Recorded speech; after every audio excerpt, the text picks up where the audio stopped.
Tanjali Anativarangaya Chatta Santitha Satta Parajaka Chatika Dese tu Dhammang Anukampimang Bhajang.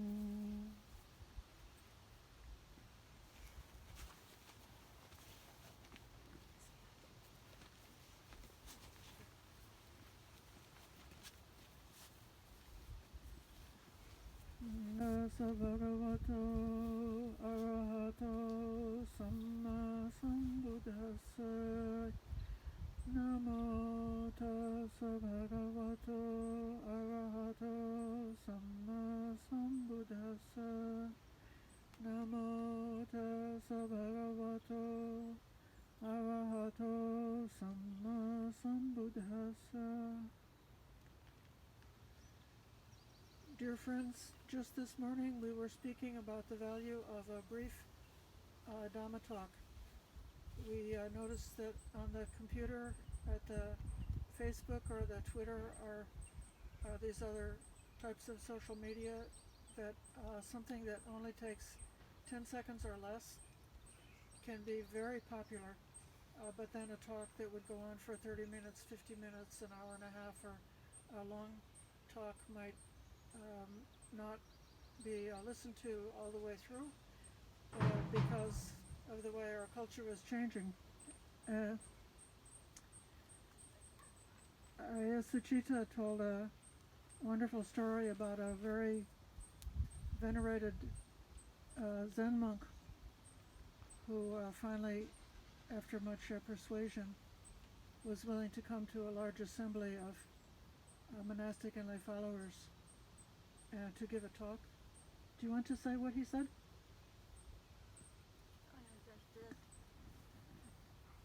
He's one of the best Zen master in Korea, and he usually doesn't want to come down to the Dhamma talk.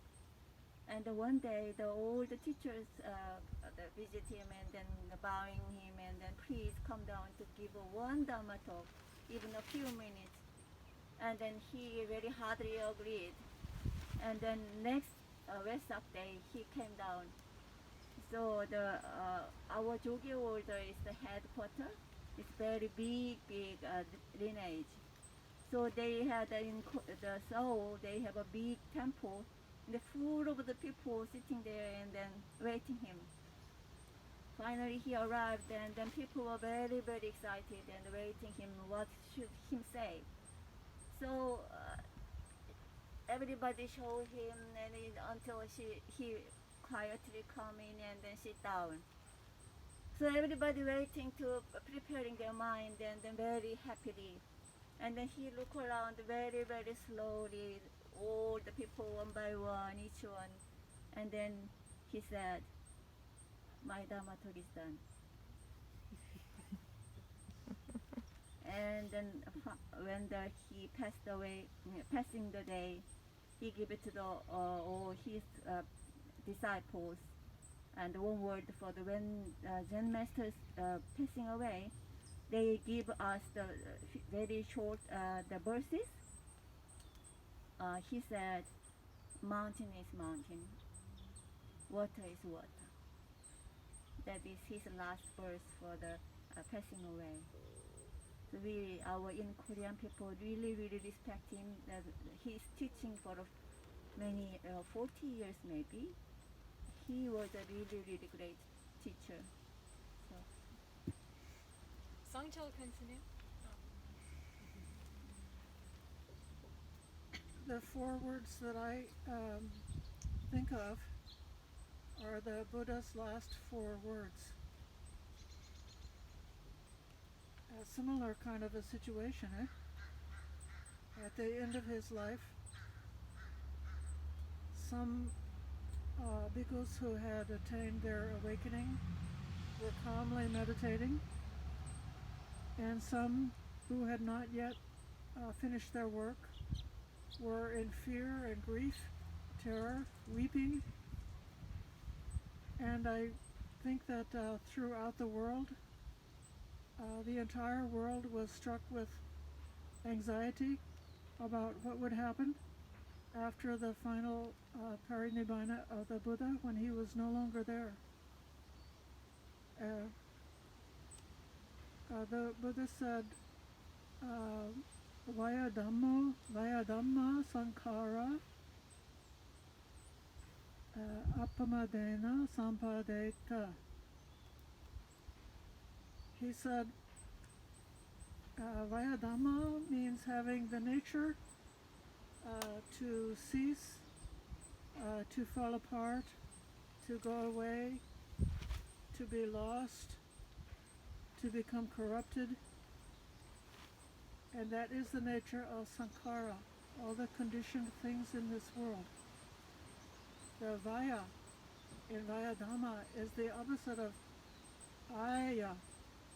Ayya is the age or the long life. We give a blessing on your birthday and say, Ayuwano Sukambala, may you have a long life.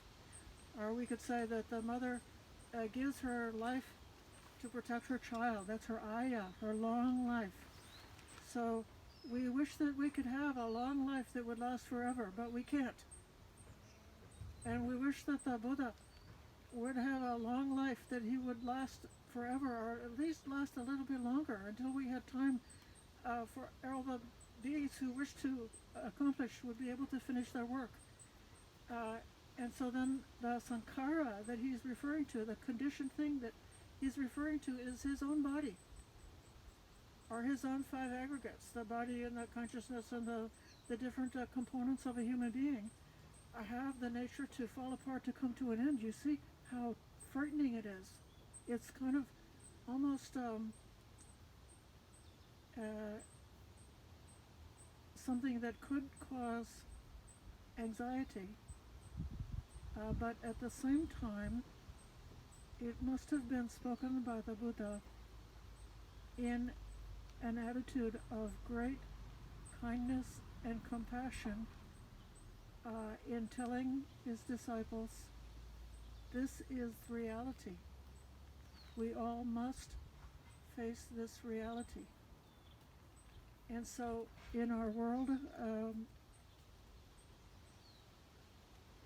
now that we've survived the pandemic, and we thought, well, there's so many people who were afraid to die, didn't have to die from COVID this time around, and now they're getting all other kinds of diseases, or their old age is continuing to develop, and they're getting older and older with every passing year. And so then we see this body does fall apart, and what we depend on, what we rely on, we have to be separated.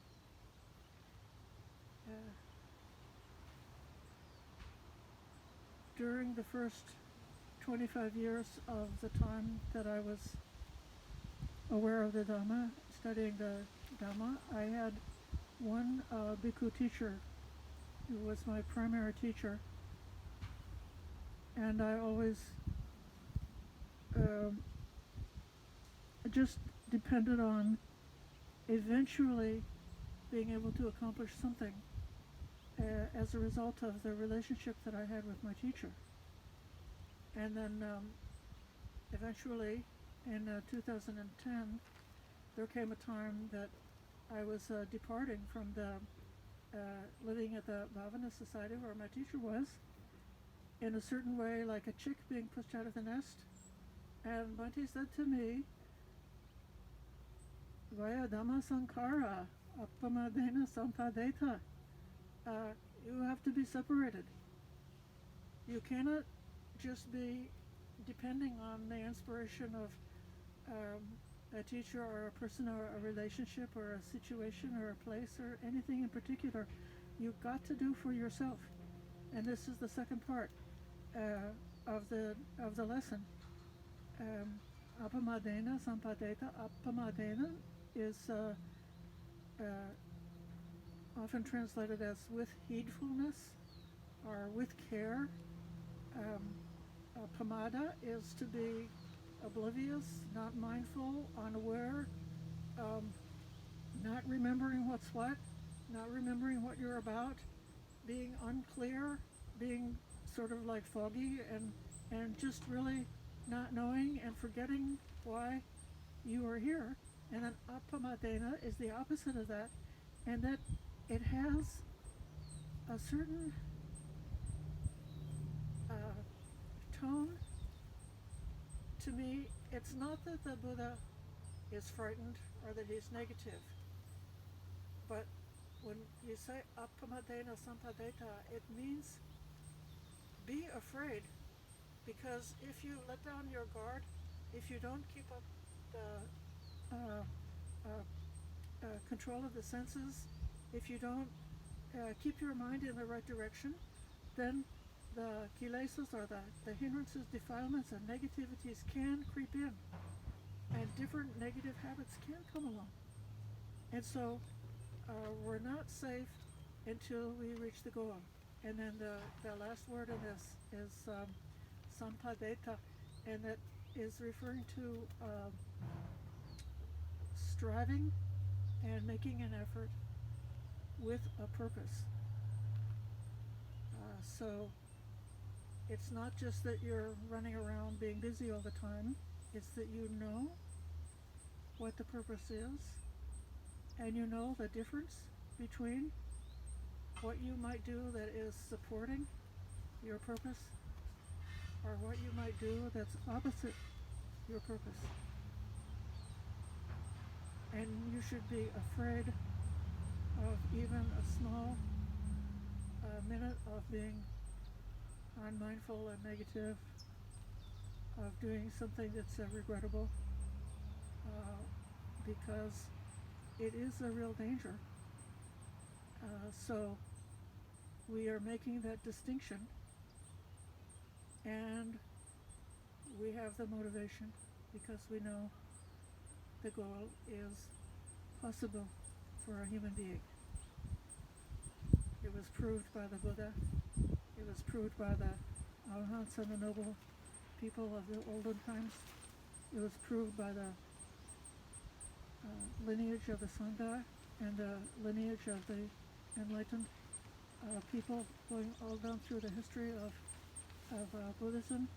And it's proved in modern times by the wonderful, deep, inspiring teachers who have realizations, and the practitioners, even if they're not on the radio giving Dhamma talks, they could be sitting in their cave practicing, and yet we know that it's possible to reach the goal for a human being, even in our times, even though it's late,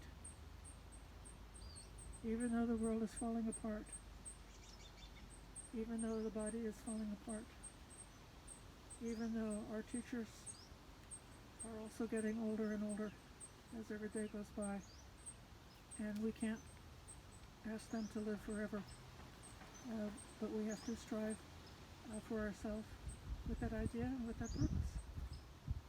To me, this is the legacy that the Blessed One left us with, and he gave it in 4 words: Ayya, Dhamma, Sankhara, Apamadena, Sampadeta. Having the nature to decay, everything conditioned, with heedfulness, strive on towards your goal.